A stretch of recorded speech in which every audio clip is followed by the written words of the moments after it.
Hey everyone, thank you for joining me this evening. Let's get this started.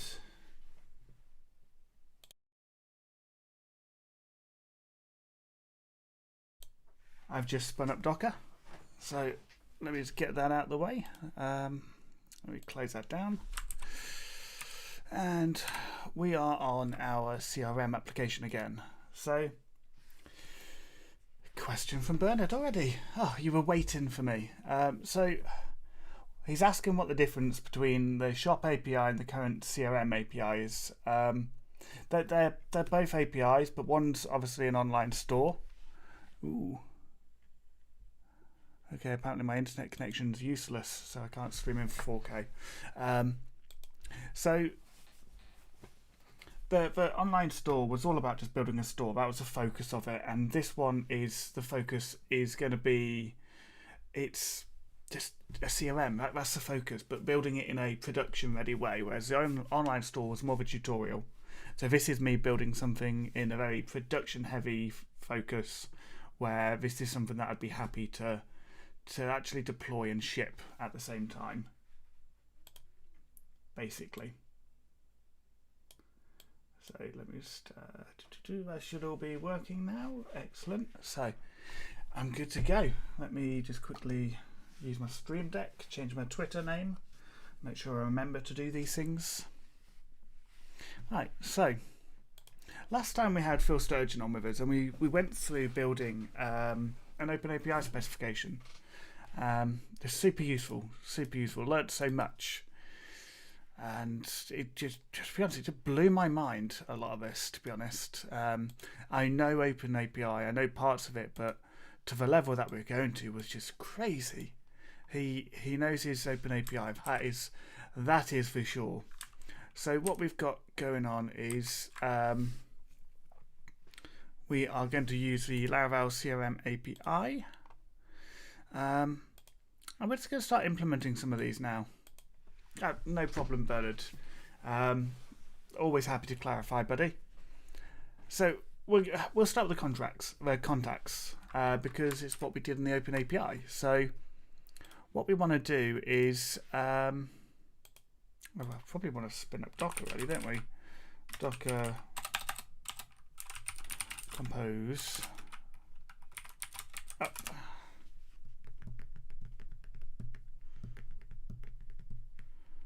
We are good. Docker is running.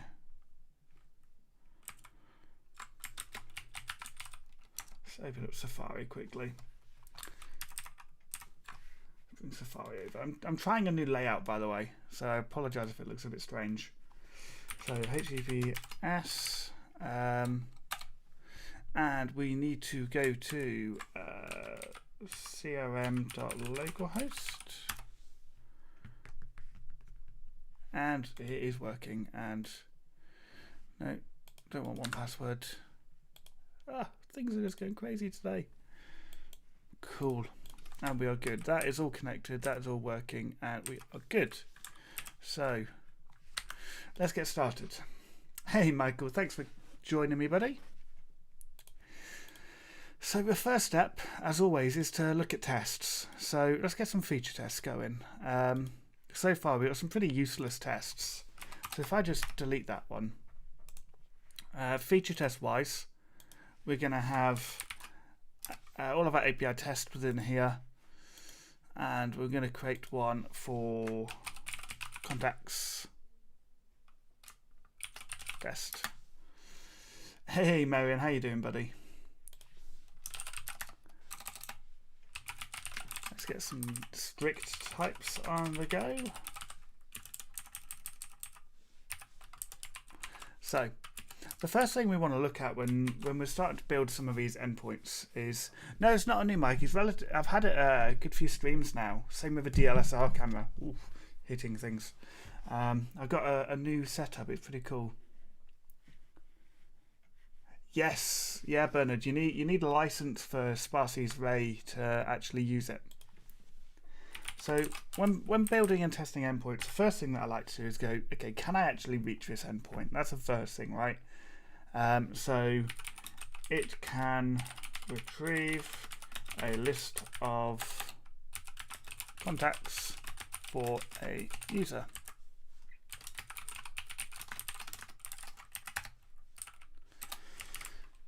There's our first step. So this is going to be a little bit different because it's multi-tenanted. So what we're going to have to do, we have to create a user on a tenant, or create a tenant. We have to do quite a bit, aren't we? Let's just see how it works. So we're going to get JSON. I'm going to simplify that one. And the URI is going to be, if we use a root helper,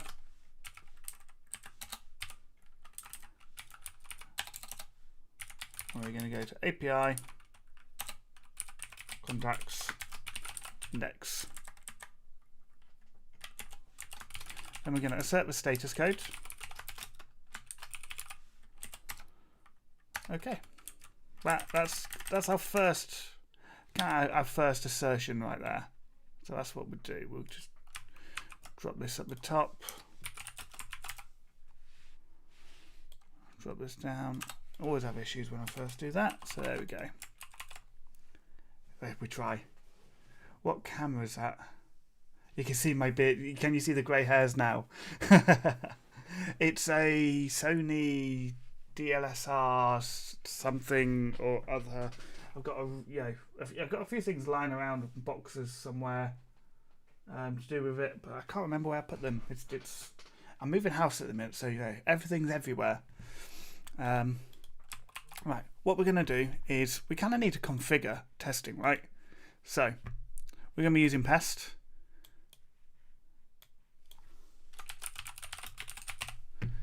We're going to use that. We're going to test in the configuration file, test runner interpreter. So this is where we need to create a new interpreter from Docker. Docker compose, yep, service. We're going to test against our app. Okay, see if this works. Ooh, looking good.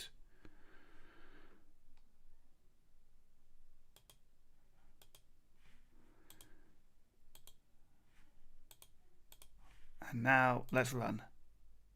Oh, is it? Oh. No, well, it died. Cool. We expected that. So, first one was fine. Root not found exception. That is cool. We expected a failure. That is fine with me. So, first step, obviously, is to start looking at our roots. So, we need to come over to our API here. And what we need to do is we need to kind of start grouping some of these roots, right? So, the thing is, we want to make sure that we're using tenants and subdomains here, don't we? So we need to go domain, and the value for this domain. Oh, how am I going to do this? I'll come back to that part. I'll come back to it. I need to look at the package a little bit more, I think. So the prefix is going to be contacts. The name is, or the as is going to be contacts, and then we are going to group. Obviously this is probably not going to be found yet, but so bear with me. How are my windows looking? So I'm just going to bring over warp to this side. So I've got warp, code, notion. We're good. So we're going to make a controller, an API controller, and what we're going to do, we're going to go into contacts, and we're going to create an index controller, and we want to make sure that is invocable. So what we're doing here, we're just going to make an invocable controller, and we're just having a naming convention. We've got API there, contacts, which is the resource, and then the index controller. That's all we're going to do. So we've now got that. So we can add it in here. We're going to root get. Let's add a name quickly. Index.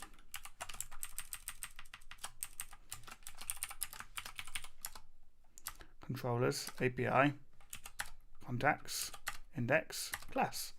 Done. Hey Samuel. Yeah, the PHP Storm integration is actually, it's pretty good. So now if I just run the tests, we're still getting a failure. So the reason it's failing is because I've got my name here for contacts and my name here there for index. So if I go to here quickly, can't type, root list, compact, I'm pretty sure I can do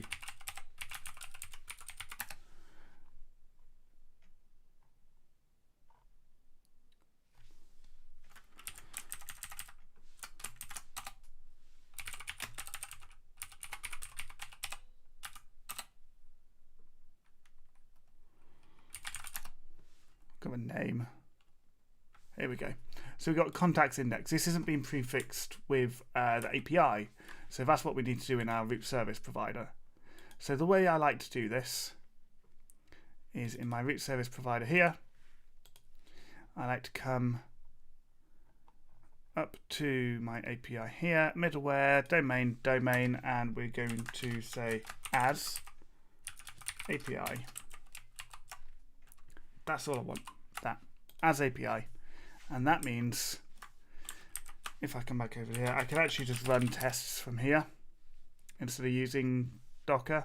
So the API contacts index is not defined.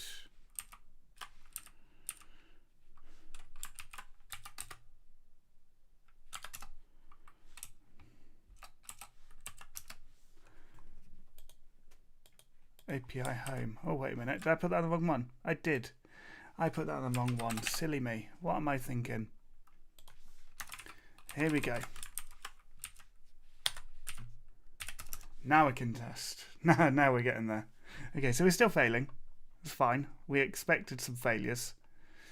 So why is it failing though? So let's go through. This could quite likely be something to do with the tenant domains. I keep getting an issue with this.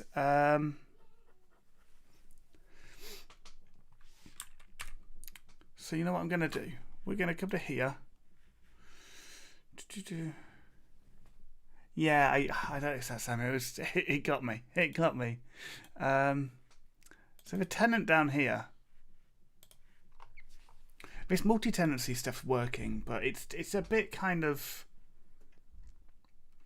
not quite as nice as I'd like, if I'm completely honest. I am having some teething issues with it. I now need to create a tenant. So if I just quickly open up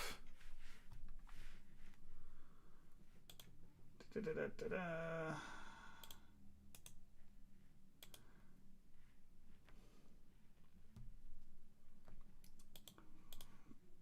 I do it? How should I do that?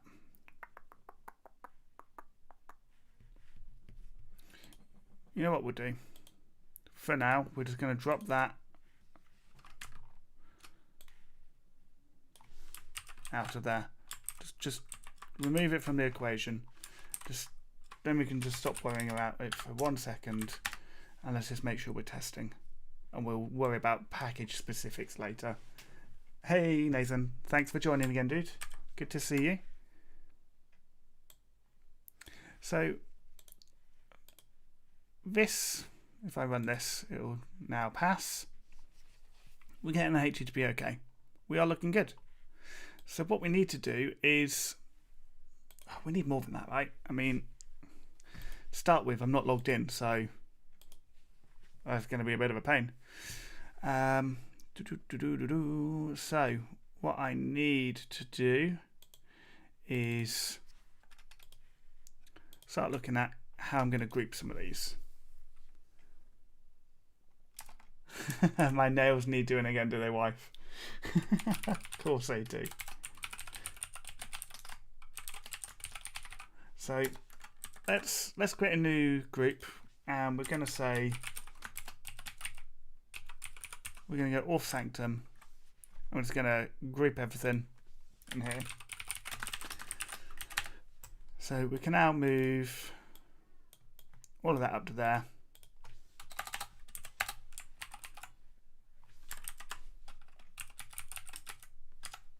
Let's just quickly do some static analysis. So we got an issue. So that's fine. We're expecting that because we've not worked on it yet.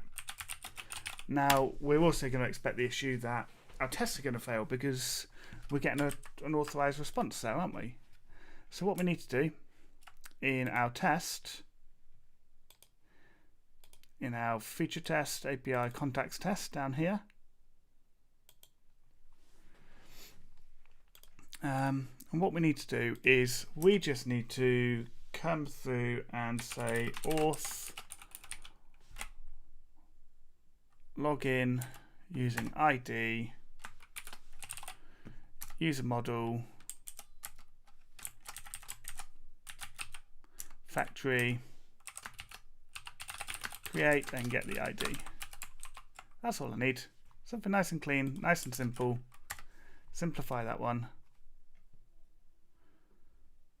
Yeah, you can complain about that for a bit. It's fine. So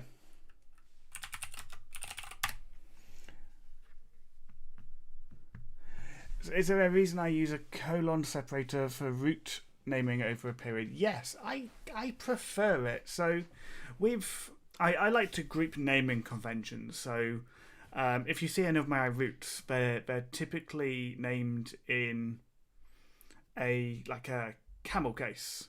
Not a camel case, a kebab case.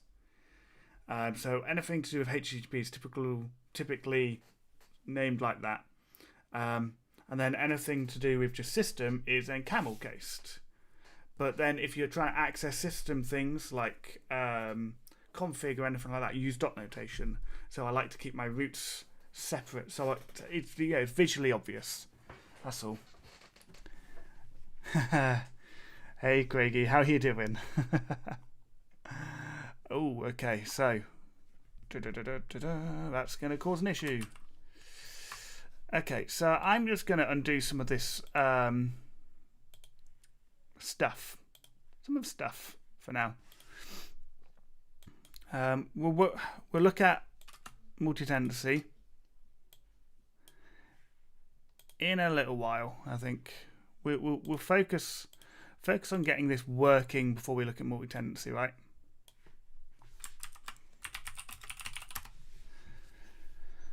So now where are we? Oh, still not found. So am I using a separate database or not? PHP unit. I haven't set that up yet. That'll be why.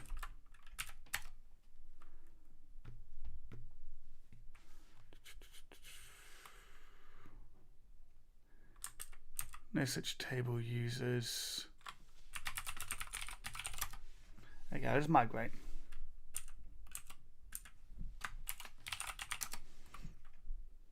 Oops, not that one. Now let's run it. Okay, so what is it complaining about? No such table users.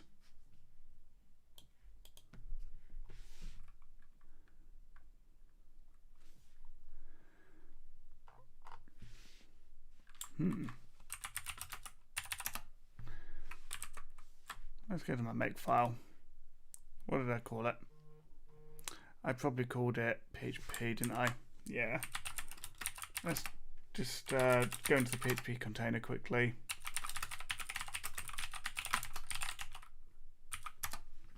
Let's migrate fresh. See what's going on. It's still complaining. So no such table users.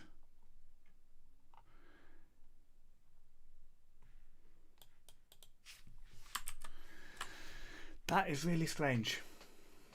That is super, super strange. What's going on then? So let's just debug it through this a little bit. We've run this one. So no such table users. Insert into users. That's fine. We can handle that. So what we need is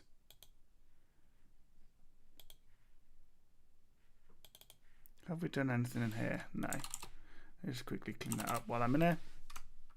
I am actually building a package at the moment for my own stubs because I'm getting bored of editing them all the time. Okay, so let's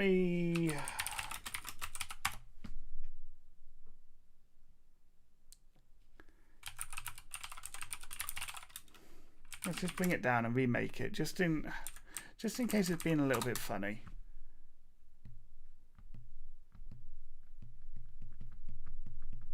That's a good question. Am I running things correctly? I've not really done much yet, so I think I just keep getting confused as to what project I'm on now. Let's come down to our database. Nope, our tests. We're worrying about tests. In our pest test. So let's just clean this up.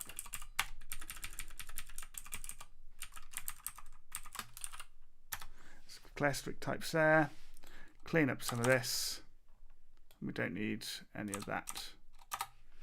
So what we can also do is everything within feature is also going to use lazily refresh databases.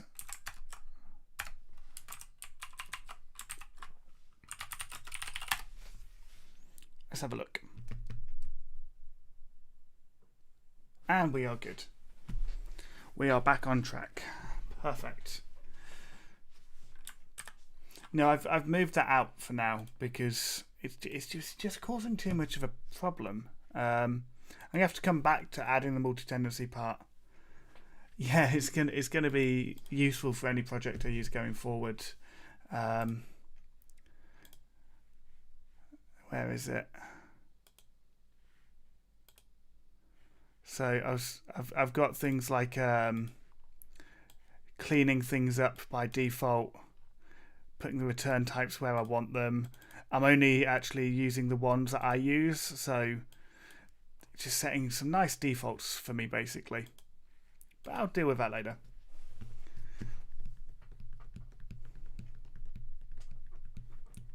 No, eventually I'm going to use multi-tenancy on separate databases, but for right now, the tenancy is just getting in the way of the basics.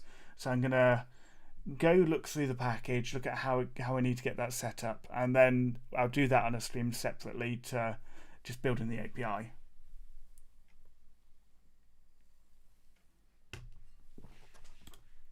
The docs are okay, but the docs are a little bit kind of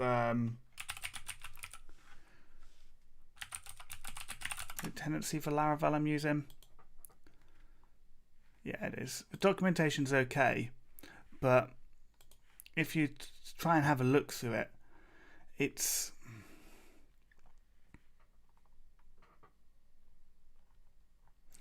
good. It's hard to have past some of it, if you know what I mean. So I can access that. So now what I want to do, I want to make sure that I'm actually doing things correctly. So first things we want to do, once we've logged in, is we want to say McStubble. I don't have stubble. I could call it McBeard, but McStubble just isn't going to work, mate. Hey buddy, how you doing? So the next step is I want to say I want to get the contacts, and what I want to do, I want to basically create some contacts, and we'll just say we'll create like 10. We'll create 10 contacts. So we're going to assert status that we get that. And then what we want to do is we want to assert JSON. And what we want to do in the JSON is we actually want to use the assertable JSON. Like this. So then we can just quickly simplify that, make it a bit cleaner. And then within here, we can say JSON. Let's get the first one. Or actually, you could probably do, can do it like a count. Yeah, I can do a count, and they should be 10. We're going to get the first one. It's the first one that accepts closure. So again, we're going to do a function within here where we get assertable JSON as JSON. So let's put a comma on that one, and what we want, this JSON here,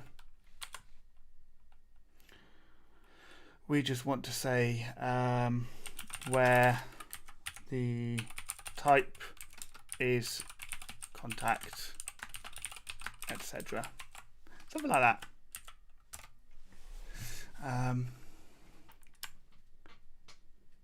Yeah, the sparsely one's a little bit too simplistic for what I need it for, but it is pretty good. Right, I need that to be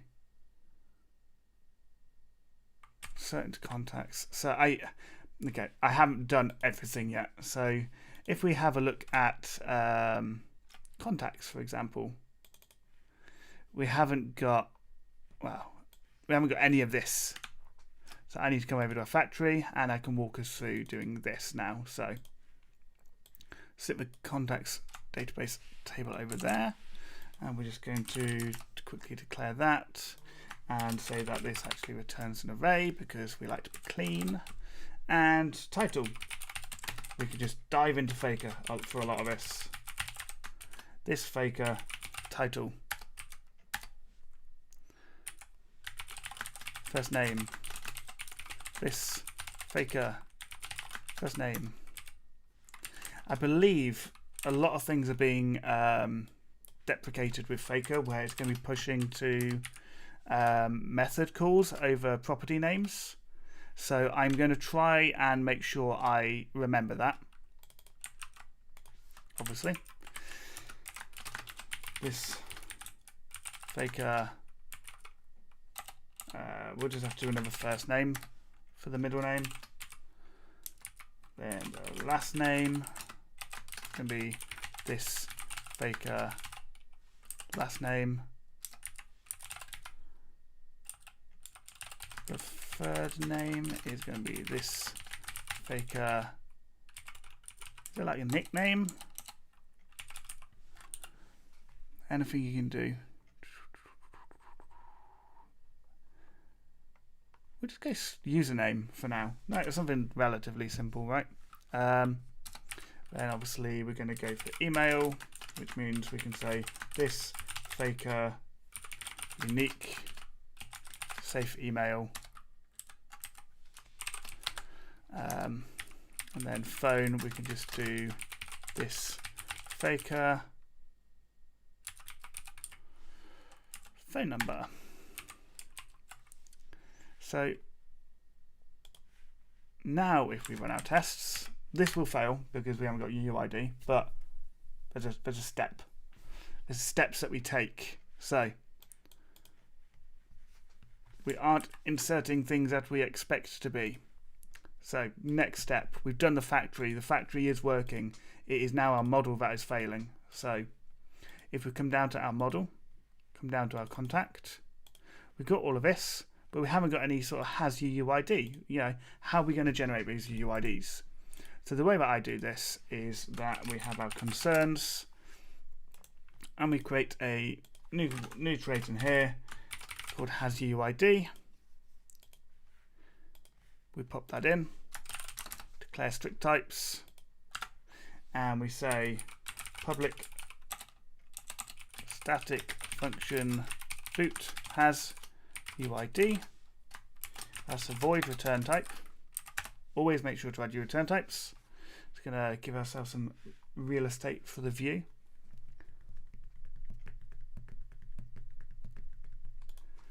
And so the next thing what we want to do is when we are creating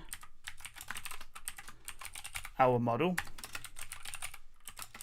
we want to say model UUID is going to be string helper UUID to string. And the reason I use a string helper,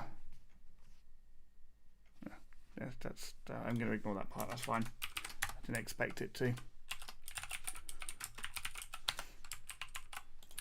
So the reason we're using a string helper, if under the hood it uses Ramsey's UUID package, UUID factory, which is Ramsey UUID interface.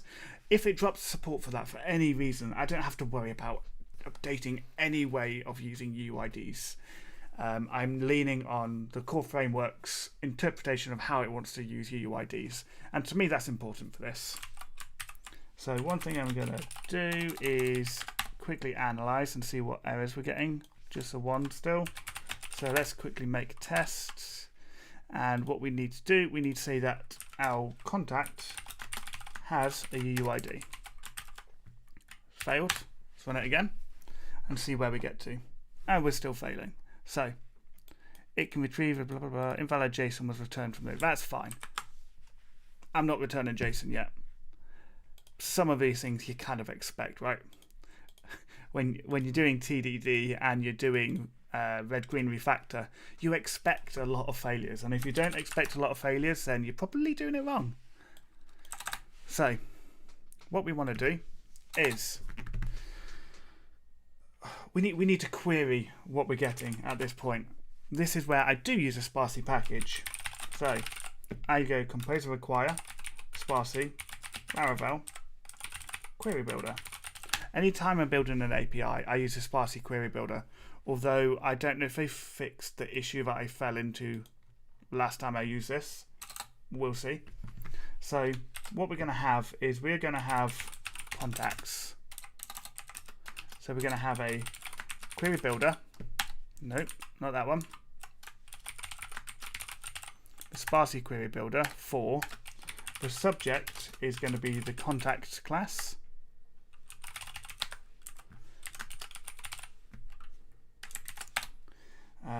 And what we're going to want to do is we're going to want to say where the...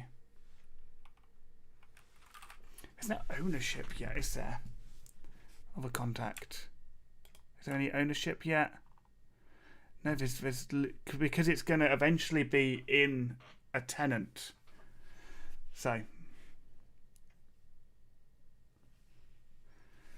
yeah, I did think about that. So where is it? Has UUID. Probably can't be accessed via magic method. That's fine. I expected that. Quickly generate some of those. Oh, some failures. Yeah, expecting some breakages.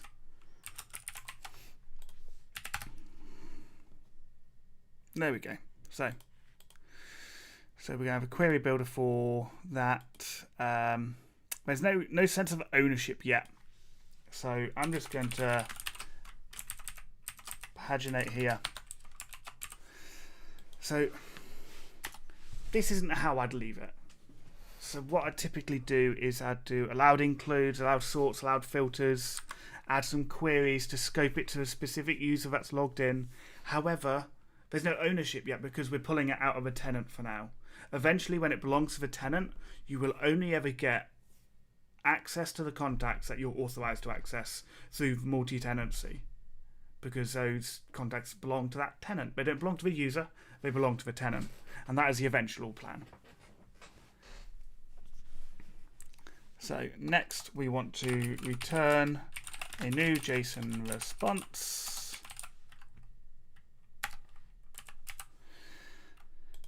Let's just swap that over. That's all looking good. So the data that we want is just sticking that there for now, and then eventually we're going to say HTTP. Okay, we are good basically. So now if I run make test again, we're getting better. Failed asserting that actual size 0 matches expected size 10. Getting somewhere. So we need to make a resource at this point. So we can make a resource, and we are going to create specific API resources. So we're going to say API/contact resource done. So what this is going to be is it's going to be contact resource. We're going to create a collection where the resource is contacts. That simple. If you wanted to be super clean, you could replace that. But this is going to get a bit bigger and it's going to start getting a little bit unruly, just adding it in there. And the developer experience is vital when you're building applications for production, because you want to enable people to work on it, right? So now if I run that, oh, not that, that one, sorry.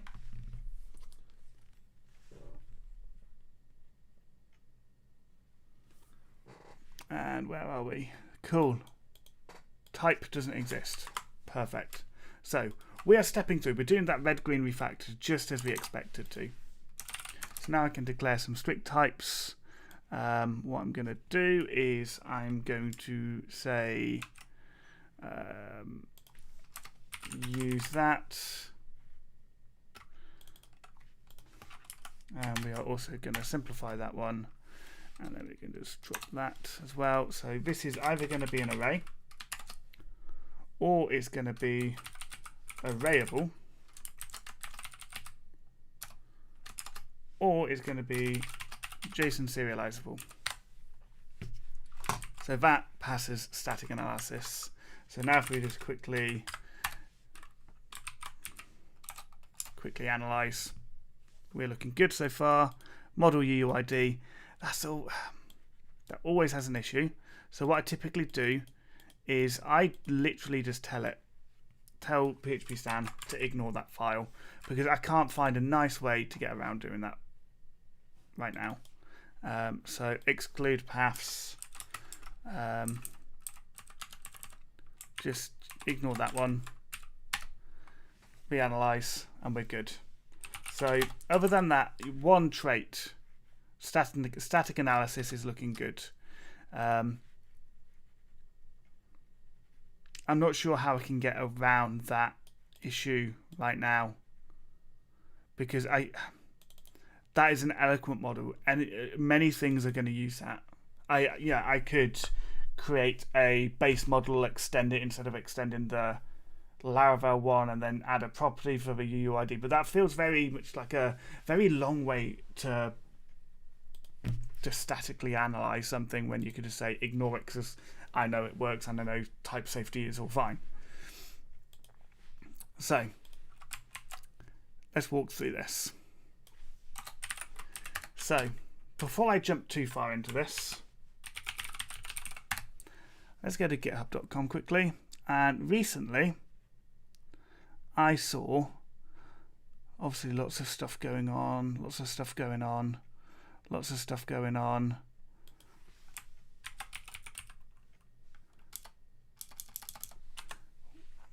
Was it in here? No, it was... Tim McDonald.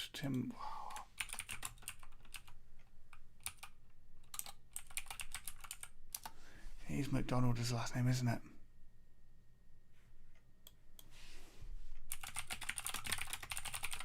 Yeah, I bet I've spelled his name wrong.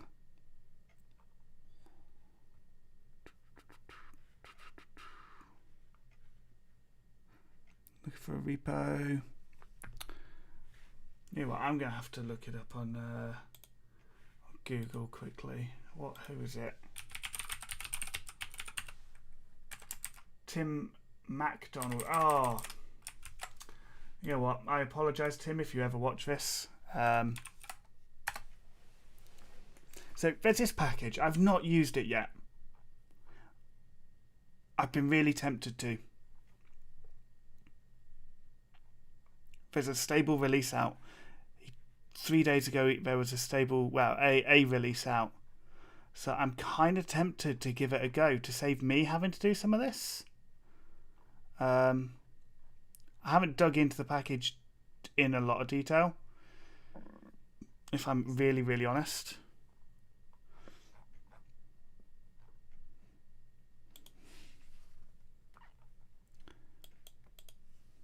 So I'm going to assume the name is that.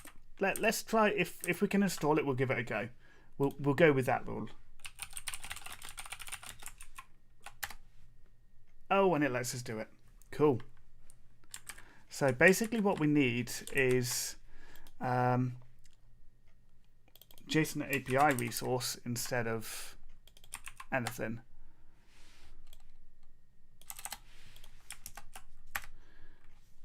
To McDonald's JSON API resource. That is cool. So we no longer need that for now. And what we do need is to move Safari window next to our code so we know what we're doing. So when we do a protected to attributes, so this is import that one. No, Fractal's due an upgrade, to be honest. I've been speaking to Matt Trask, who's a maintainer. There is an upgrade planned. It's just not there yet. There's lots of stuff that needs doing underneath the hood to make Fractal, for me, worth using right now. So let me now drop that on there. So if we're going to look at our contact, what we want, how do we want to return this? Well, we kind of want to return it the same way that we had the JSON API spec, right? So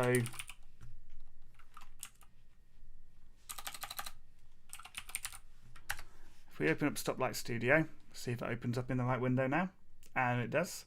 By the way, does anyone like the new layout for the streams? Is it clear enough for you? I've been playing around with the stream layout after doing the interview one, and it just kind of worked nicely. So I thought I'd give it a go. So here's our contact. So we've got all of this stuff going on. How do I switch from one window to another? It's holding the control button and using the arrow keys on my keyboard. It's just a Mac feature. So we will have name there. We'll have title. So we can say this title. Name is going to be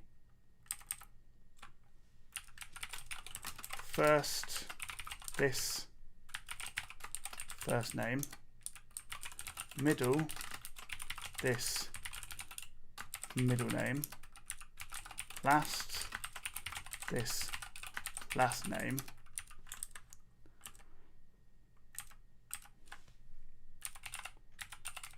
the preferred name is this preferred name, and then the full name is going to be this full name, where I can say protected function full name, going to return a string.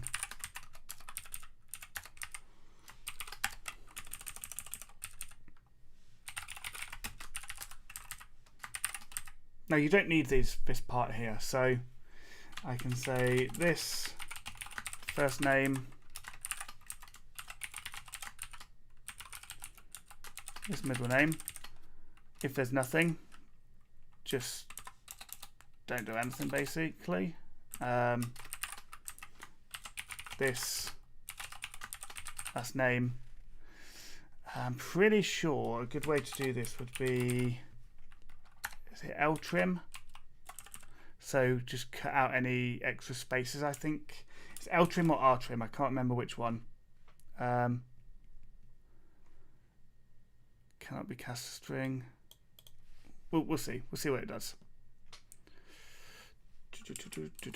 There's full. So then we're going to come out, we're going to have phone and email after that. So if we pop our phone in here, so we can say this phone,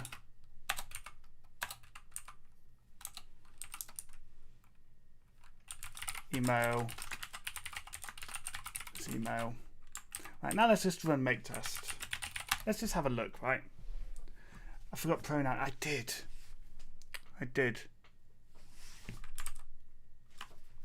Sorry. I keep doing stuff like that. To relationships, to links. to meta, to attributes. Oh, I don't need that. I need the type.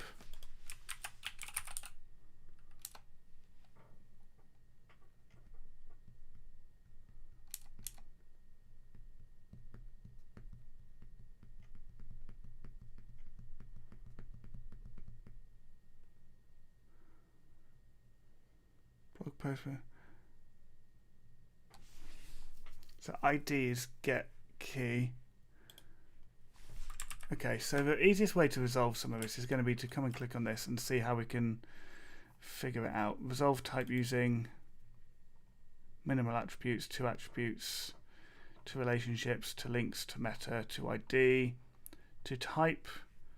So we can simply just override this one, I think.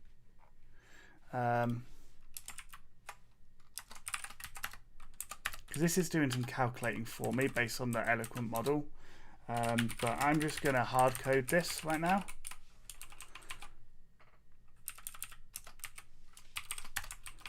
And see how that does. Better. So it seemed to have an issue there. So yeah, you are completely right there, Craig. I completely forgot one thing on my database model.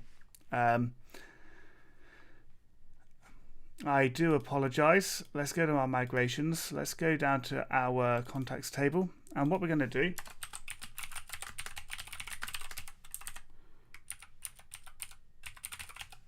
we're going to add pronouns. So what we then need to do, we need to come over to here and we need to add support for pronouns. Then we need to regenerate the stuff for our doc blocks. We are good. And then we need to come to our factories, our contact factory, and we need to say, I don't think Fake has got anything for pronouns. No. So what I'm going to have to do is, for now, I'm just going to use a Sparsy package. Sparsy Laravel enum. So there we go. So what I can do is inside app, create a new directory. Until PHP 8.1 is properly supported the way that I want it to be, then that is, I will use this package. So I'm going to enums. I'm going to go to here and I'm going to say pronouns. And this is going to extend enum by Sparsy. Excellent. Declare that. We can make that final class, and then we can say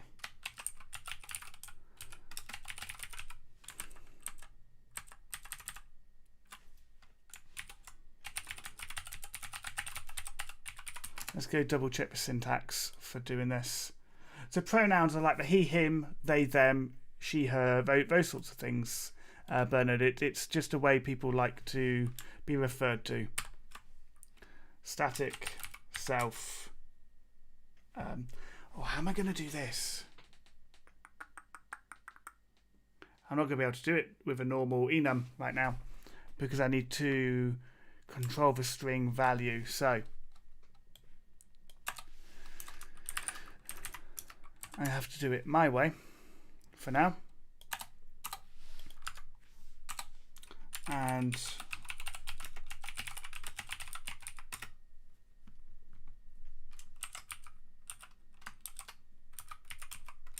can I do it that way? Or is that just going to be...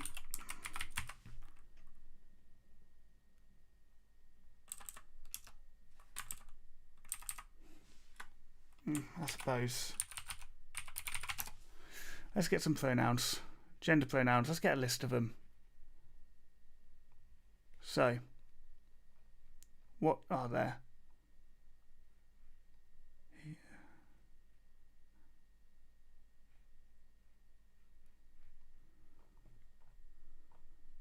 Is there like a list that I can just take, because I'm not even going to pretend to properly understand it.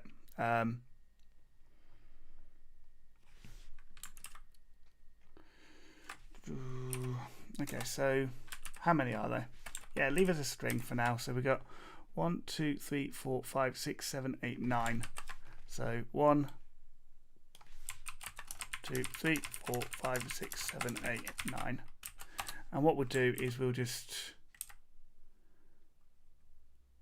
control the value via a label static function. I'm just gonna do it this way. Why use a package, right?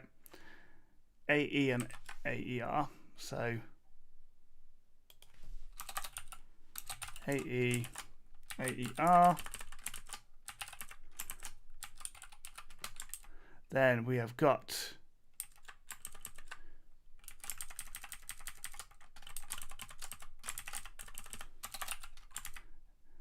EEY or EEM or yeah.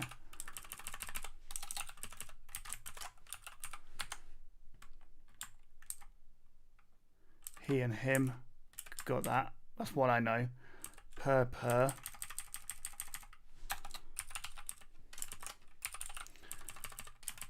I know they're available. I just can't say I understand them fully. I haven't had the need to look into them, if I'm completely honest. If anyone wants to drop me a message sometime and try to explain it to me, that would be much appreciated. She, her. Because, you know, inclusion is the important thing, right? Ooh. Okay, no, that's fine. That's fine. They, them. I mean, there's a few that I know.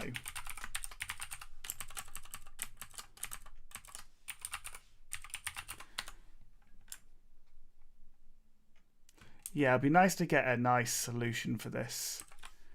So then we can have a V and the.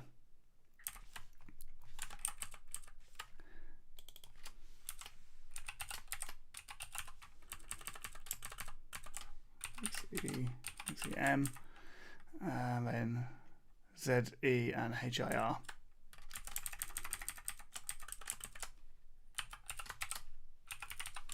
Make sure that is correct.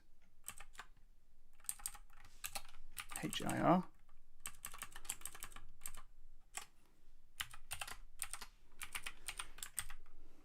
Yeah, cool. So I can do now I can just do something simple like this and just choose a random one from the array, right?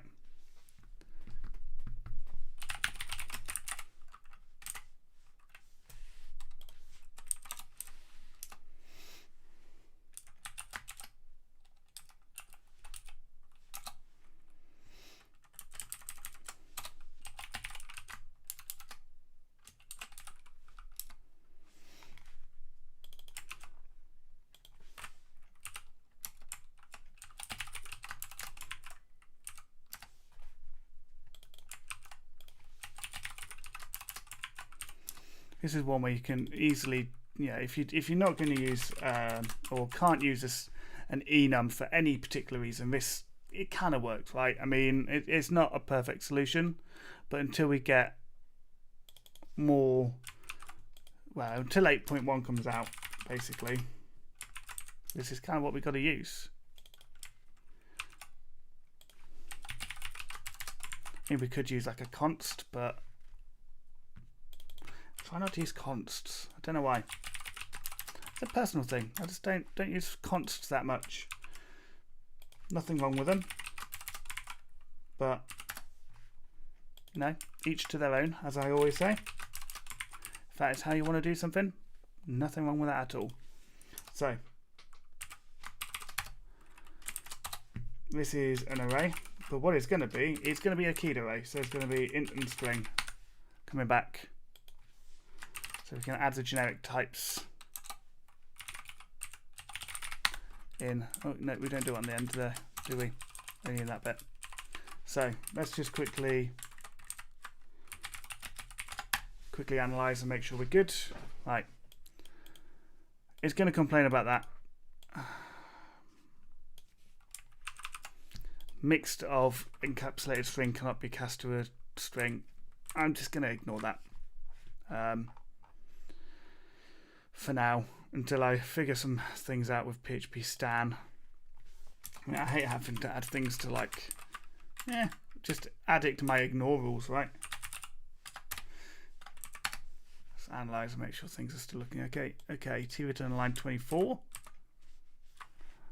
Line 24. Now we can analyze. Random full stop in the middle of the array. I did. Thank you for catching that one. Thank you very much. See, nothing says pair programming like live streaming and getting people to help you realize your mistakes, right? So that is that, meaning that, and here we can now go array helper, random, pronouns, all. The only thing we need to do is we need to change this to a static function, and that will give me what I need.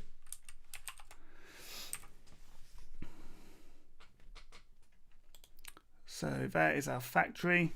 So let's test. Will it make it? Will it create it? It created it.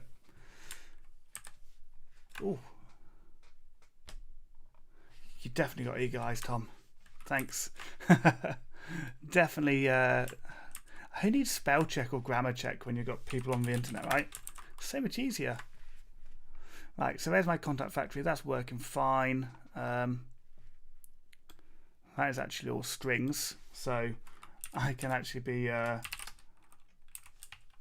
specific on this one and just go string, and we're good.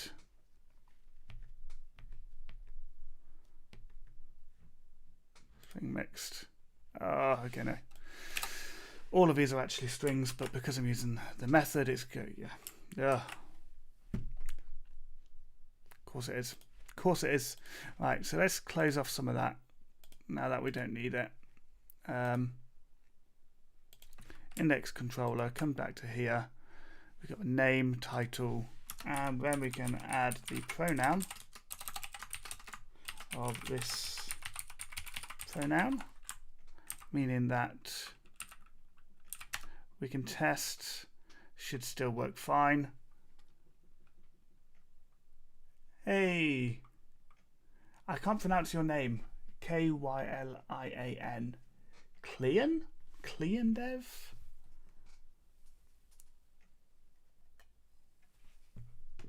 Nothing wrong with typos. It just shows that I don't know what I'm doing. Only joking, no. You know, the reason I like to make sure, you know, I do typos, I don't plan any of this, is so that you don't get this unrealistic impression that I am an absolute coding god, because that does nothing for anyone's imposter syndrome. I want you to see real coding by someone real who's just doing their best, you know. But that's all it's got to be. And if I do things wrong, I do things wrong. We can all do to learn something sometimes, and there's nothing wrong with that at all. Right, so that little cross is annoying me, so I'm just going to quickly make it pass. There we go. There we go, that looks better. Kylian. Not bad. Where is that name from? It sounds like maybe Irish. Sounds like an Irish name, maybe. It could be completely wrong though. You know, and it won't be the first time I'm wrong tonight. That's for sure. So we've now, okay, we've spent an hour doing one endpoint, but we've done an endpoint well. So there's that index controller. We can get a paginated list of contacts, and what we'll do to kind of just prove it, I suppose. Ooh, hiccups. Oh, you're the one who keeps asking me about. Oh, of course you are. No, the Discord's there for people, you know, to help people. You know, I might not be the one who always helps. Might be someone else. It's always going to be someone. Right. The way I like to do seeders personally when I'm doing a production app is to have specific ones. So I can say contact, I can go to the factory if I need them, and I can say just create. And I always just start off with like a default of like 50. So then in my database seeder, what I typically do at this point is if app environment local, then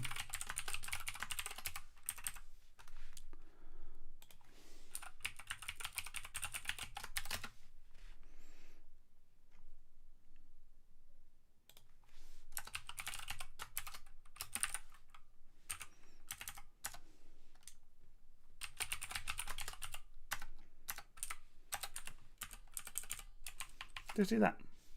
So I'm just going to quickly go check my make file, see if I've got a seed going on anywhere. Got a migrate, got a test, no seed. So what we're going to do is a seed docker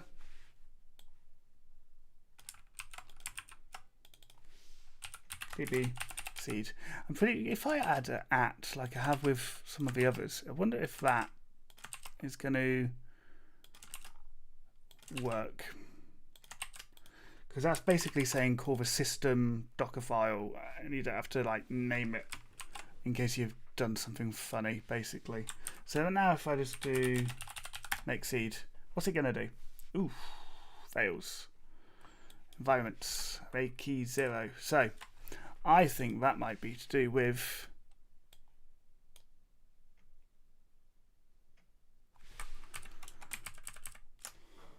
that. Nope, still complaining. So I think that's actually just to do with this. So environments takes a string on an array. So now if I just make seed, it's still going to die, apparently. Base table not found, contacts, blah, blah, blah. So make migrate, make seed. Oh, my wife's jumping in the chat now. Yeah, my wife always keeps my ego in check. Oh, she does indeed. Yeah, you're absolutely right. I mean, no matter how much experience you've got, there's always something to learn from somebody. Nobody is above learning. Nobody.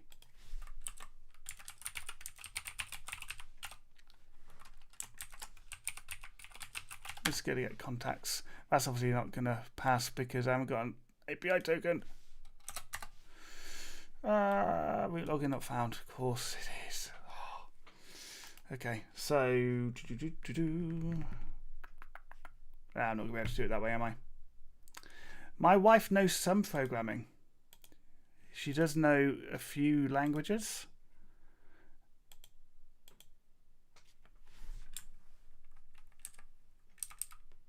Gonna get into a car to slap me.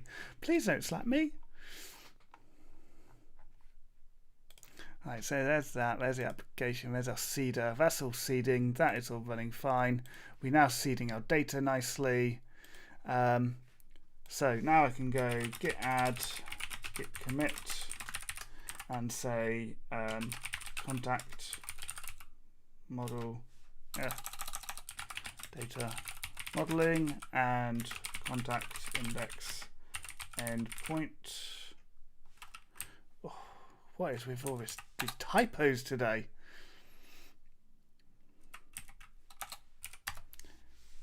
Right, that's committed. I still need to create the repo for this, by the way, so don't ask me where it is because it's just local. No STFU operator here. No, not yet. We're going to create a custom one. So the next step, we want to create a contact. You know, we need to create a contact because, you know, it's an API. So feature API contacts. It can retrieve a list of contacts for the user. We're good. we've logged in and we've done stuff and we're all happy. Undefined property, just okay, we'll just go log in and we'll just drop that, and then it's going to complain about something else, but it's fine. So here we go. It can create a new contact. So the idea here is we're going to want some data. So what I like to do is create data providers or data sets in Pest. So we can go data sets, and I'm just going to go random PHP file, and we're just going to call this strings, because it doesn't matter what this data is, it's just nonsensical data. So I can say create a new data set, and we're going to call it strings.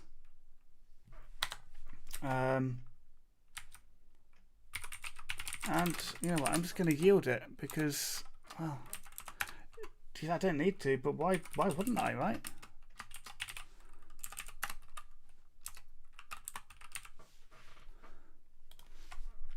Can I simplify? No. So I will do it this way. Just clean it up.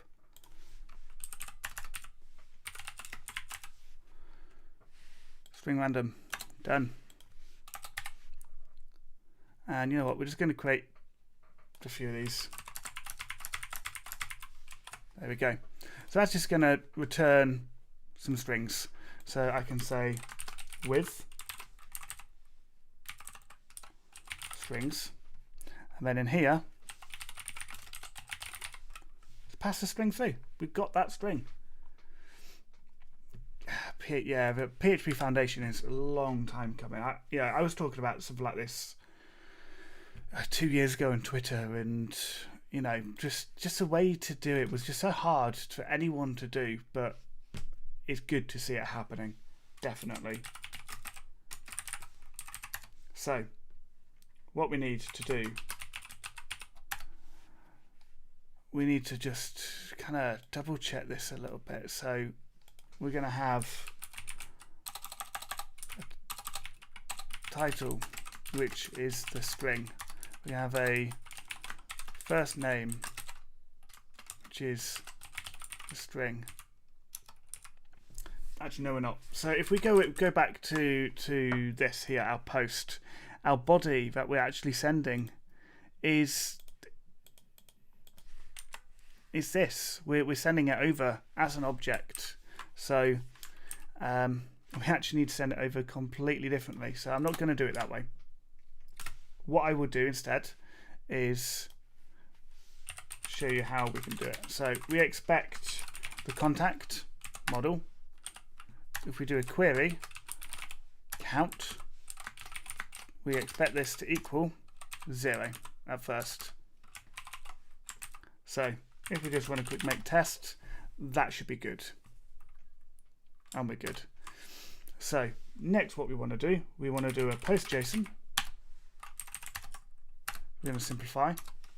The URI we're going to go to is going to be API contacts store. The data that we're going to use is going to be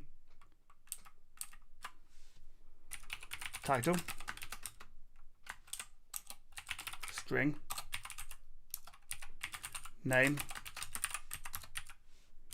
first, string, middle, string, last, string. That's going to do the full thing. Third is a string that's going to be passed through, and the full is going to be string, string, string. Then we're going to have phone and email also.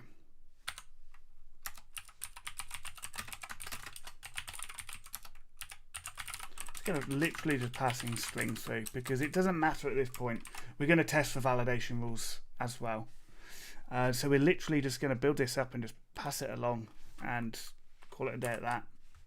So then we can say assert status, and the status that we should receive is HTTP created.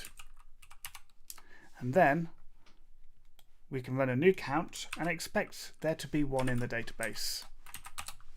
That is, yeah, in terms of testing, it's unit testing your API endpoint. You're saying, right, okay, so when I start, I should have 0. Then I'm going to send it exactly as I expect it, and then assert that the status is correct, and then expect this, expect it to appear in the database. Instead of doing assert database has or anything like that, it's just literally just run a count. The UUID is generated on the model itself. So let's make test, wait for a failure. Boom, we failed because store is not defined. So we can now say a make controller. And this is going to be about store controller. And while we're here, we're going to make a request. We're going to go API, and we are going to go contacts, store request. We're also going to say update request as well. So what we're going to have is, if we go to our api.php, we can now add a new store, a new create method in here. So we can swap that to post. This is our store. Here's a store controller.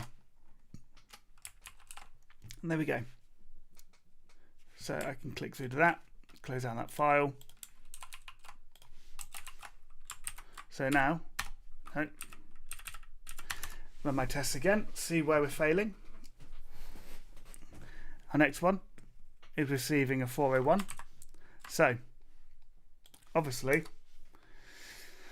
I need to log in, and the reason I'm not doing a before each is because I will be backfilling some of these tests with, unhappy path tests as well. Let's just clean that up. There you go. So now if I just run test, there we go. Now we're failing for 200. So what I mean by an unhappy path test is it cannot, or it gets an unauthorized response when not logged in on the index root. I mean, we've got middleware to make sure this happens, but this is us now testing that our middleware actually works. So now if I run make test, we should get lots of failures, but we should also, it gets an unauthorized response when not logged in on the index root. Perfect. So next step, it's done that one, so we collapse this one. So it's failing because the status is incorrect, because we're not creating anything. So in our store controller, what we need to do, return new JSON response. So I can grab that, and let's just go like that, and like that. And while I'm waiting, I'm just going to quickly analyze.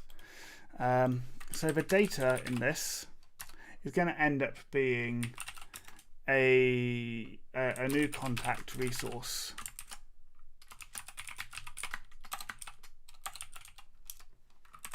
Which I'll fill in later, but then the status is going to be HTTP created, and we're good. So for now, I'm I'm just going to pop that in array. So that should pass. The first part of it should pass, but we'll fail with the count. So we're not adding anything.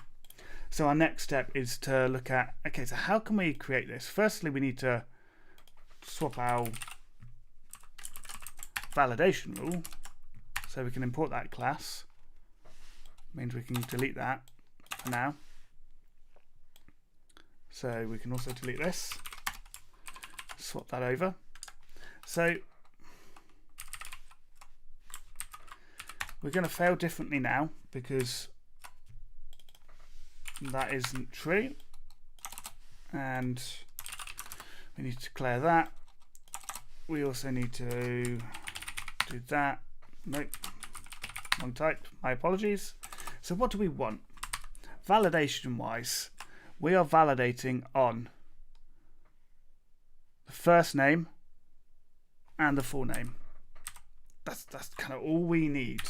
So name.first is required, and it's a string. But we want to validate everything, right? We don't just want to validate what we know we need to validate. So what we do is we go, okay, so our title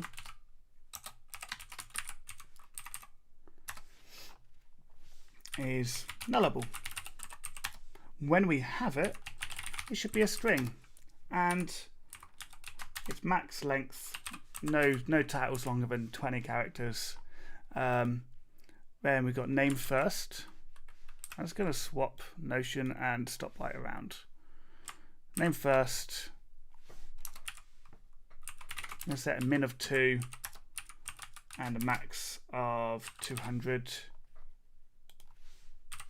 So I can go first name, like that.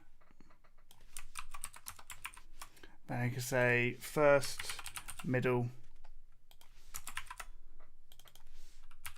last, preferred. So if we think about this, the max length for a string character is 255, and we've got to split that between 3. So it can only be 85. Each name can't be any longer than 85 characters. Then there's spaces. So 255 is going to be spaces in the middle. 2, possibly 3 spaces. So I'll go 250 divided by 3. We'll just set it to 82. A nice clean number. 82, 82, 82. Then preferred is, we'll set that the same as 82, and then we'll set this to full, and we'll say 255. There you go. That's that part of that validation done. Then the phone and email. So the phone is nullable. And we're just going to do string for now. We'll do phone validation a little bit later on when we get into the more in-depth parts of it. Then email, nullable, email, RFC DNS for now. So now if I test, I'm probably going to get some validation errors. Cool. Email, but email must be a valid email address. So for now, what we need to do, string at email.com. So I like to wrap that in curly braces to make it legible. However, it is not required for static analysis or for anything. It's a personal thing for me. I just like to do that. Cool. So now we're just failing on the count. So our validation is fine. However, we have overdone our validation a little bit because first name required, middle name is nullable, last name is nullable. Preferred name is nullable. Full name is required. Phone, email, all nullable. So all we need really is a name and a full name, which just bare minimum. That's all we need. So there's our store request. We're now validating.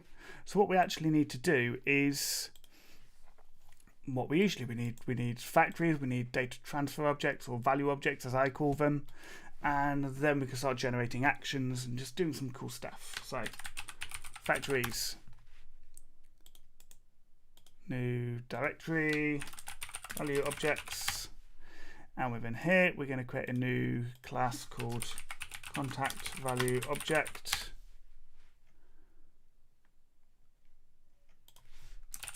Declare that strict type, and I've started liking to use final because it's kind of fun.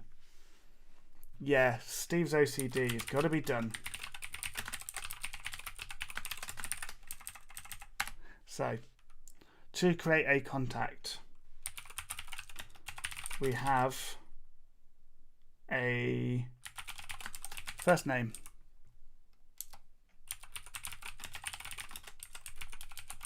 we have a middle name, but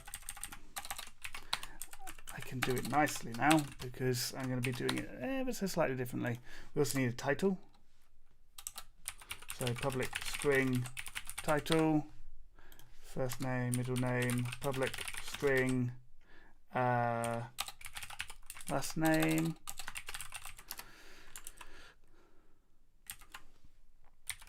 public string preferred, then we got public string phone and public string email. So if we're going to go through this, are you able to explain in a nutshell some of the errors, why they're occurring? I will come back to those in 2 seconds, do not worry. So most of these can actually be nullable. First name is the only thing that's actually going to be required, meaning I can just null half of these and set a default value of null. Actually, no, I'm going to keep that cleaner. I'm going to do that in the factory just to make it a little bit cleaner. There we go. While I'm here, I may as well do the public function to array, where I return an array.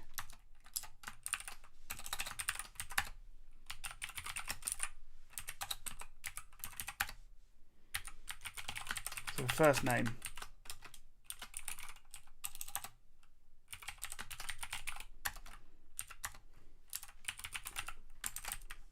This is basically the part that's going to be stored in the database.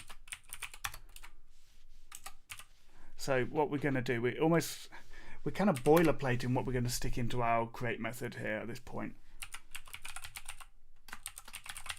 So that these are the column names and these are the property names.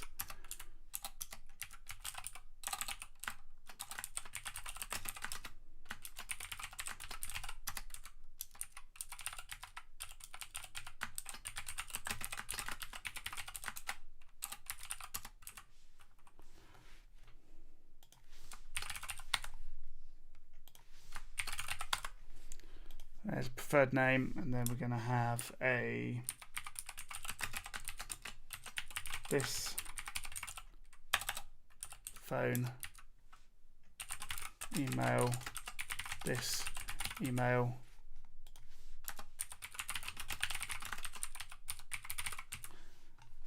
pronoun,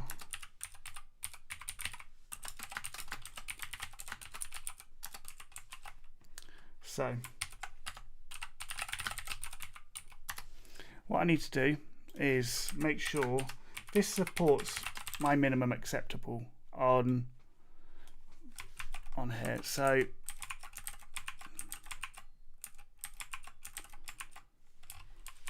everything but first name and pronouns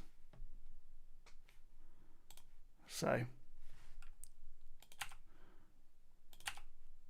pronouns, there we go. So our next step is our validation. We need to make sure we add those pronouns.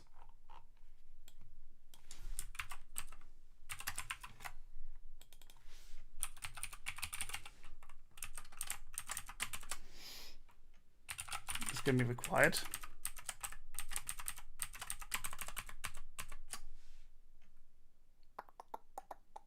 Give me a string. So we can. Here's where we can use like the rule facade. Where is it? Can I find it?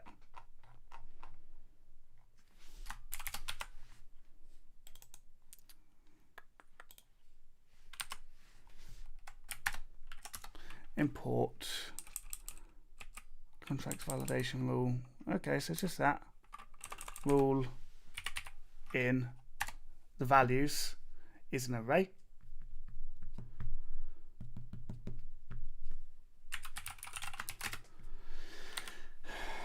So this is where a function that returns an array. That's not going to work, is it? Oh, I might have to create a custom rule for this. Let's create a custom rule. I haven't done that on a stream before. So let's make a rule. Pronoun rule. So what if you need to transform a value, let's say upload a file, do you do it inside the object? Yes. Yes, I would, yeah. So here's my pronoun rule. So I can say declare strict types, construct, don't need.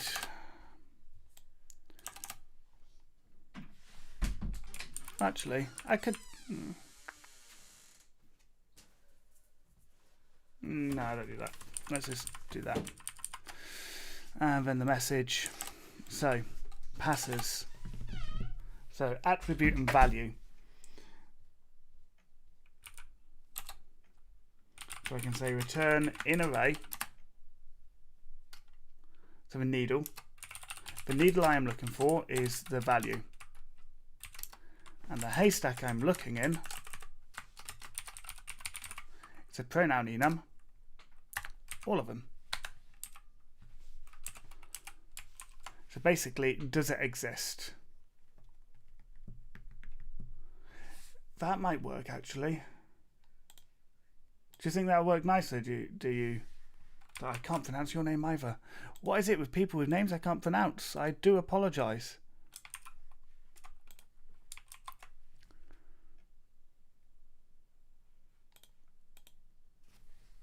You were correct. This is how we do it. Thank you very much for pointing that out for me. So let's just go back and just quickly make test and see how we're getting on. So what time are we on? Hour and a half.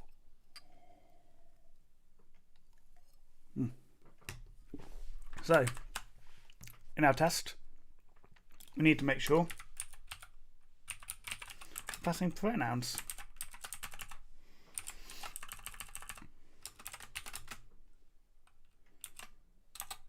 So if I just pass through string, this is going to fail because it's not in the array.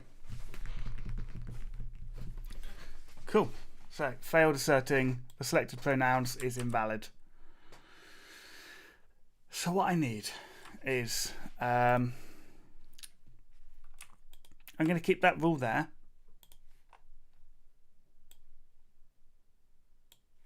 And I'm going to say that the pronoun selected is not valid. Just for now.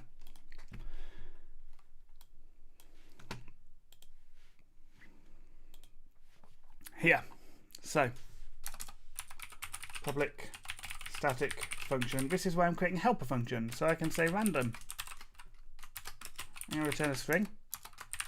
And I can return array helper random, and then the array that I am using is static all.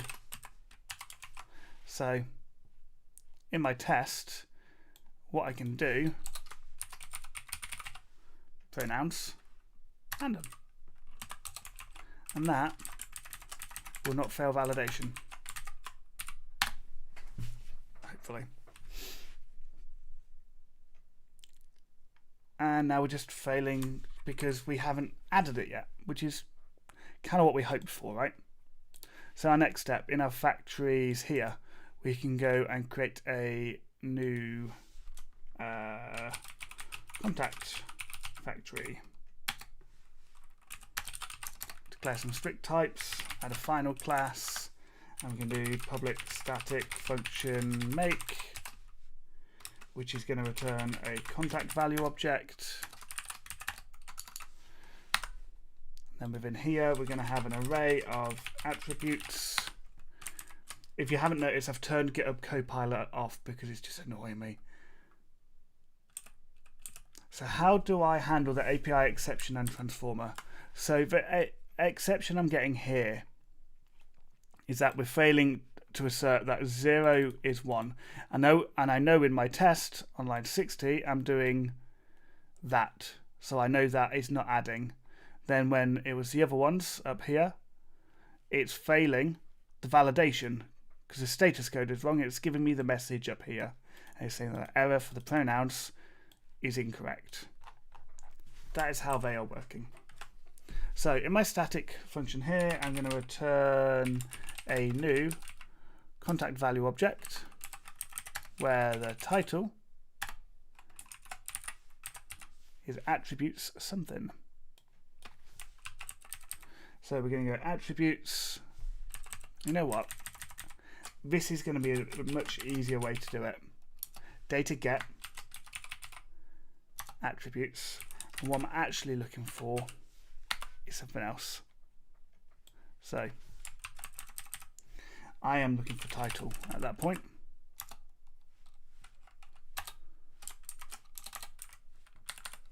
Then first name is name.first. My middle name is going to be name.middle. The last name, name.last.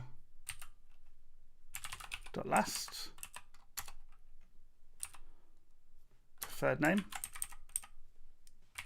name.preferred. The phone is phone. The email, and then the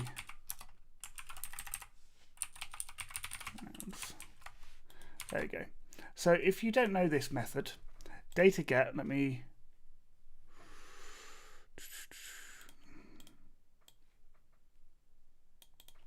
data get returns mixed. Array or mixed. So we're just going to go string valid. Let's see if that passes. Yes. So we know this is going to come through okay. So I can do a string value of this.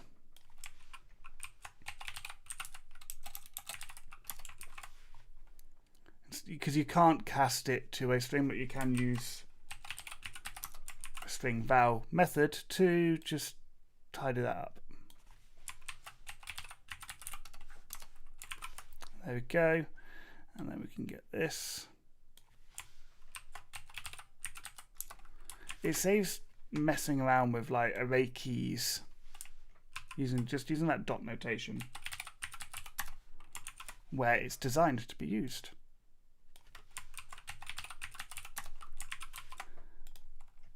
And there we go. So what data get will do is that you give it like a source, a target, and it's like, okay, look in here for something at this key, and you can use dot notation, allow me to do that instead of me doing like attributes name first, which it just looks messy and reminds me of like old PHP. Doing it this way keeps things a lot cleaner, a lot nicer.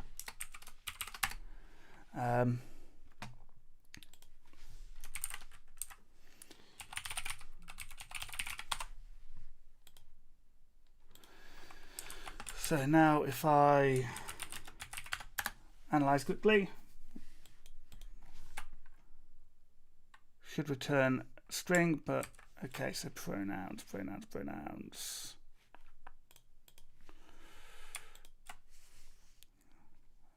Array random returns array mixed, so we'll string val that one.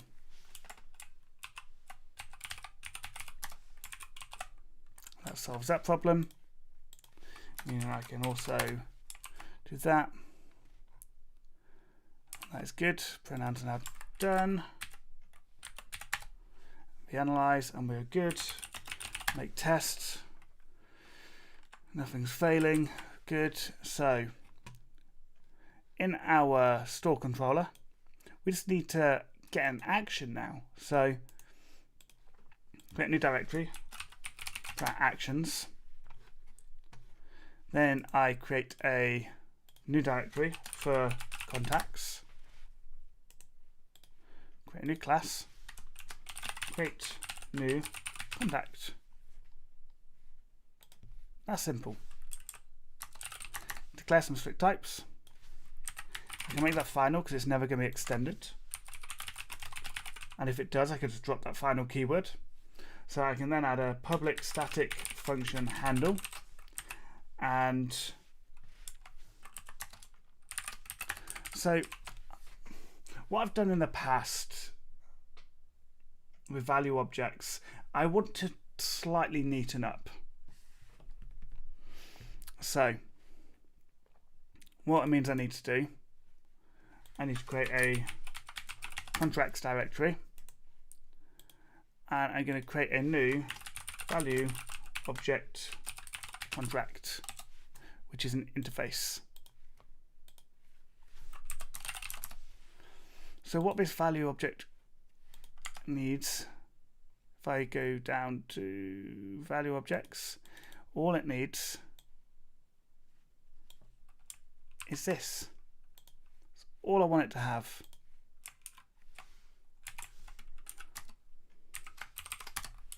That is all it needs.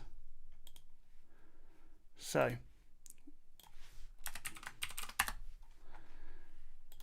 these can now implement a value object contract, and it's a little bit nicer because then in my actions I can accept the interface instead. So I can, instead of like being tightly bound, I can say value object contract, which is going to be an object, and this is going to return an eloquent model. So I can return the contact. We're going to create a query. I'm going to create, which creates a builder, and then there's attributes. It's going to be that object to array, because they're always going to have that on it. It's always going to have the to array, and it's just so much cleaner, just being able to use that. So the question is it all going to work nicely? I can say contact equals create new contact. We're going to handle it, and the way that we handle it is we need to create an object. So our object is going to be a contact factory make, where the attributes of the request validated. Meaning that down here, if I just do that for now, let's just make sure this works. We're good. So the next part is we want to return a new contact resource, where that resource is that contact. That simple. It's that simple. And in theory, because that's never going to be extended in any way, I can shorten that quite nicely. I mean, I could do some like authorized stuff in here, which I'll do when I start getting into the tenancy side of things. So now if I just make test, that will run nicely.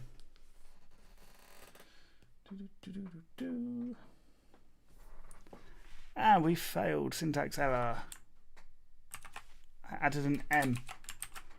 I added an M for some reason. And we're good. So that's nice and quick, nice and easy. We've got a standard way to create our contacts. We've got a contact factory so that we can pass an array. We could pass the request coming in really cleanly, really easily. It's all been validated. I'm pretty sure data get's got like a default value which is always going to revert to null, which works for what we need. A data object implements a value object. Obviously, I can add that on there. Things are just looking clean. This is why I like writing Laravel like this. It just works. I can extend this. I can assert JSON, and I can say like the assertable JSON here.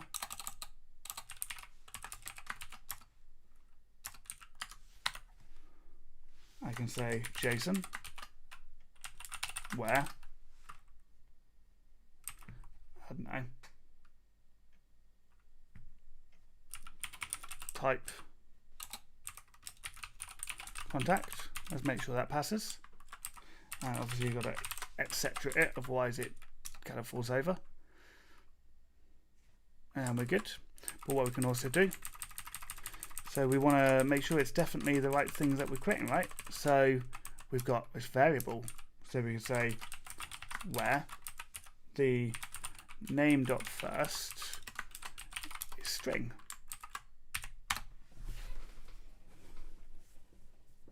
And we're failing. So property name.first.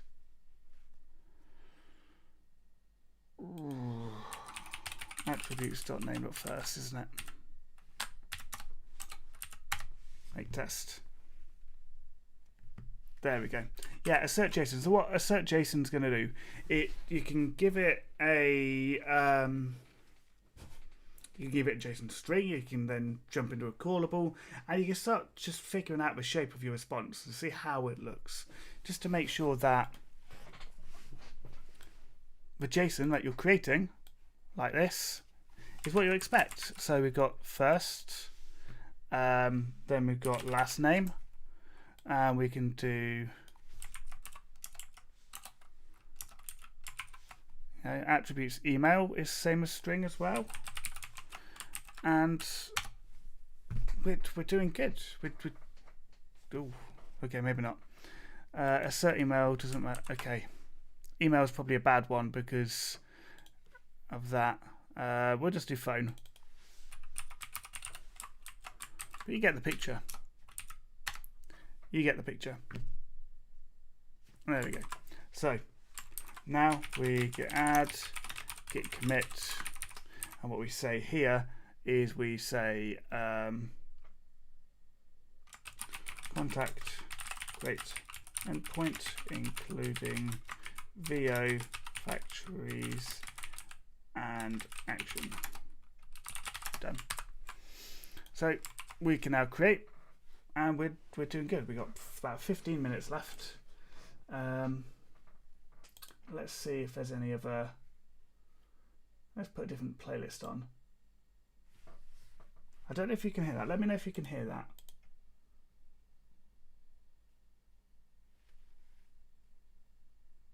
I've been playing around with the settings, so I don't know if you're going to find that or not, whether you're going to hear it okay. So that's how we create it. So the next step is, okay, so let's look at retrieving one and see what we can do with that. So if I come down to API here, so again, we can always do the unhappy path. We can then do it gets an unauthorized response when not logged in on the create route. Okay, I'll have to look at my stream setup because it's meant to be having music playing in the background. So if I just grab that, I'm just going to say with strings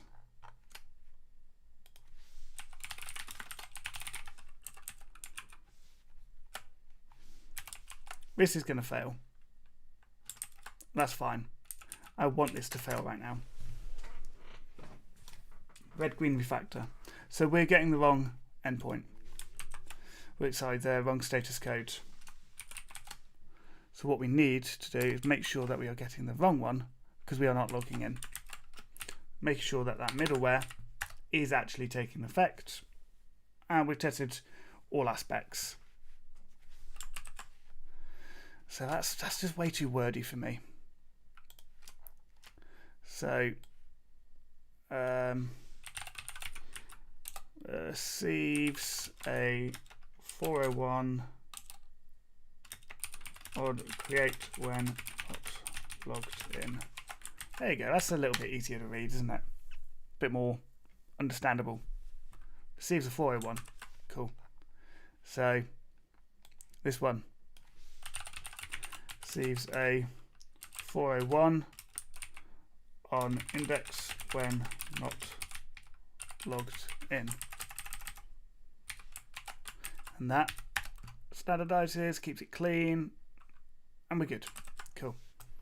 So add that, same commit message, and we're good. So let's look at we've got 13 minutes. Let's look at fetching. So it can retrieve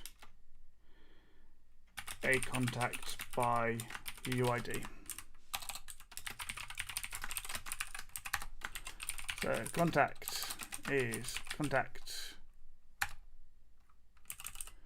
query create factory create. Cool, we got one. So get JSON. The URI is API contacts show, and we're going to pass through the contact UUID. And the status that we are assuming that we're going to get is HTTP OK. So make test and run that. Nice and simple, nice and clean, but it fails because it's not created. So we can come over to our API and quickly make a controller, and we're going to call this one show controller. Oh no, we're not apparently. Okay, apparently we got it.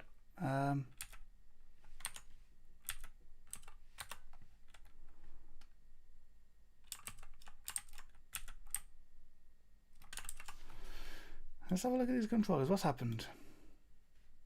HTTP, controllers, API.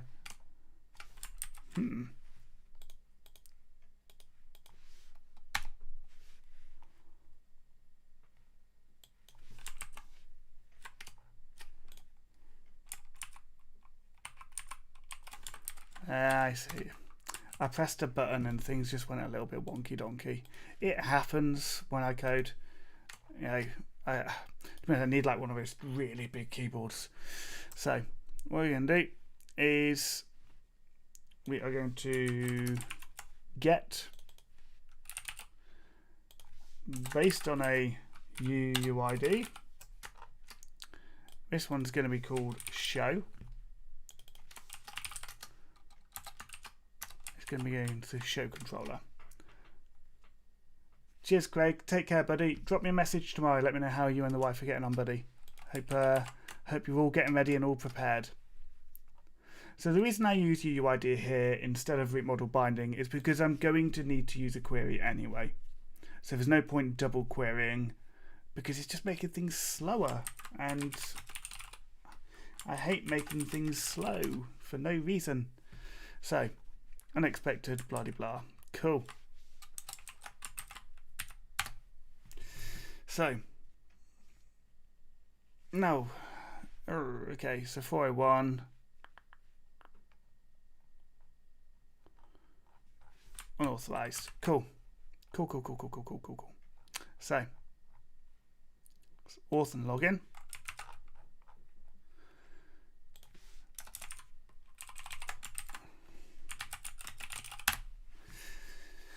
Now let's just go through this and see how it works. It's passing because it's hitting what it expects to. So what we need is we need to then go through and just assert some JSON on this response, right? We are expecting the type to be that.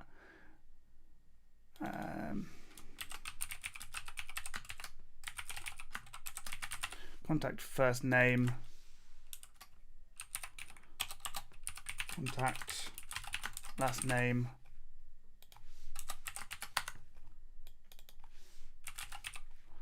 Realise there's an error there, so I can swap that over. And then phone is contact phone. So quickly run a test on that one, and we'll just drop all that in.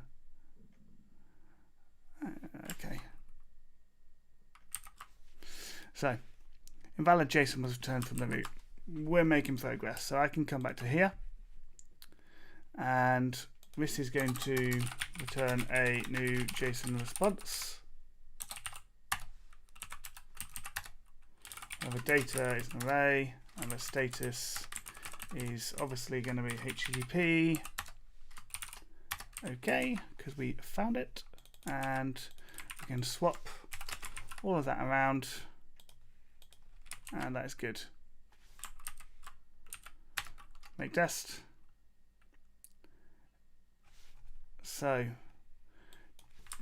now we just need to make sure we find it. So we need to make sure we accept the UUID. So we need to say that the contact is a sparsely query builder. For the subject is a contact class.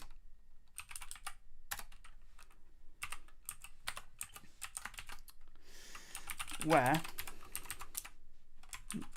the UUID is a UUID first or fail. Done. So that is allowing us to find it, and we can return a new contact resource where the resource is the contact, and that rounds that off quite nicely. There we go. So the other thing that we can do with a testing perspective here is to say, okay, so we know we can get, retrieve one like that. What we also need to do is, we need to say it receives a 401. Let's go double check some namings. Here we go. There we go. So let's just copy the naming convention. It receives a 401 on show when not logged in.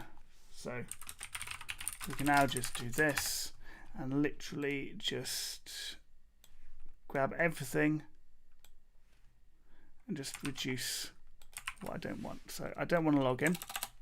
And I also don't want to do any sort of JSON assertion because that's never going to be reachable. And we know that's going to be unauthorized. So we can test. And we're good. But also at the same time, we can do a similar test. It receives a 404 on show with incorrect UUID. And because it doesn't really care if it's a UUID or not, I can just pass strings. And I can say string. So don't need to create anything in the database, because all I need to do here is say string and change that to a not found, and we're just testing that first will fail. And we failed. 401. I didn't log in. So auth login user factory create. Now it'll pass. There we go. So we're receiving a 404 on show with incorrect UUID. So they don't exist. Not logged in. Lots of good tests. All looking good. Git add. Git commit.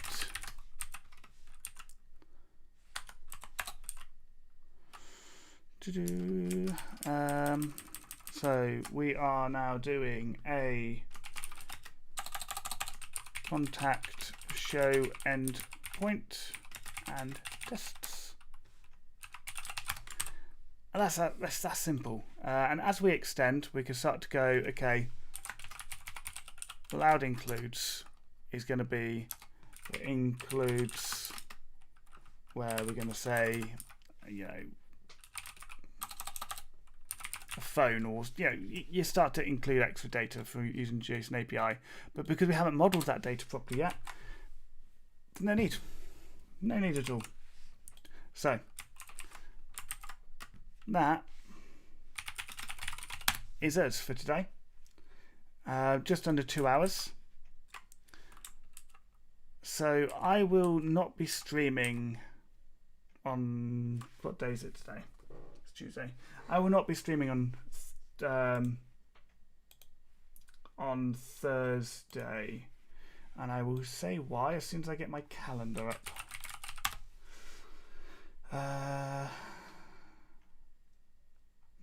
No, I am streaming. So let me copy that link quickly. So I am streaming Thursday. That is a complete slip of the tongue. I am definitely streaming. However, Wednesday, if you are in a time zone that is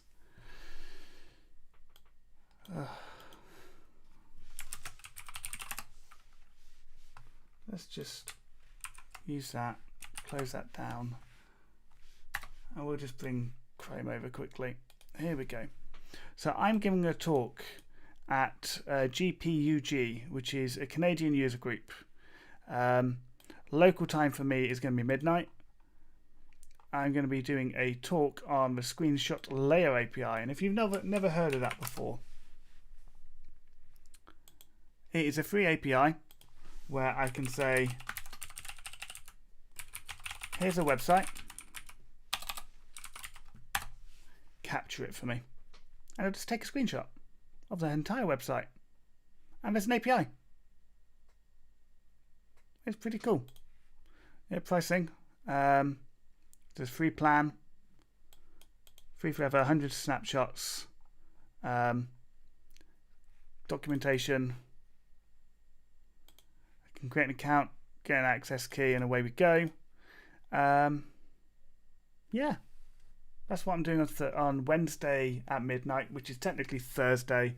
And then Thursday I will be streaming. That has changed. But in the meantime, if you'd like to have a chat about anything that I've done tonight or have any ideas, then description in the link below. There is link in the description below. God, it's been a long day. There's a link in the description below for my Discord, where I talk to a lot of people all the time. We all help each other out. We all just kind of get along. Try and help each other out in ways we can, and just see what we can do. Feel free to join us. Feel free to chat. Make sure to subscribe and like and get notified and all of that. That stuff that you meant to say on a YouTube video. If you like the video, give it a thumbs up so I can know that you actually like it. if you want to give any feedback, comments are going to be really great for that. If you want to see anything more like this, make sure you subscribe. It gives me a great buzz when people start subscribing because it makes me feel like people care. API documentation. That is what we did last time, Bernard. So if I go to my YouTube channel, if you go and rewatch this one here, this one with Phil Sturgeon, and I do apologise. Last time my wife told me that it cut off too soon. So what I'm going to do at the end of the stream, I'm just going to give it a really weird pause before ending the stream because it just had a few issues. So Bernard, go check out this one. This is API documentation. But yeah, join the Discord. Come and have a chat. I'll be streaming again on Thursday. Giving a talk on Wednesday at midnight. I'm also trying to pack up a house, so I'm probably going to do a slightly shorter one on Thursday. Not too sure what I'm going to stream yet. Let me know on Twitter at JustSteveKing. Let me know if you want to see this or if there's something you want to see. I have been building a micro framework for fun. I can walk you through that one. If I just come and show you that one quickly, just for funsies, framework. Drop that in a new window. So here is the framework. It uses some Mezio and Laminas stuff under the hood. It's got Illuminate container going on currently. I was going to build my own container, but I don't know if I can be bothered. However, if I just quickly make serve, and then if I just run in here, if we just bench against that, we are currently getting 5,739 requests a second on that micro framework I'm just toying with. Pretty fun. Drop me a message. Let me know if you want to see something like this. If you want to see something else, I can walk you through how this is created. How the application's created, how everything's all kind of tied together. Might be a fun little break, looking at something other than Laravel and something a bit more kind of the what and the why and how things are put together. I took a lot of inspiration from things like Slim PHP for this, and it's just super fast and super fun. I'm going to leave you all to it. Have a great evening. I'm going to spend some time with my wife now, so thank you. Good night. I will see you later.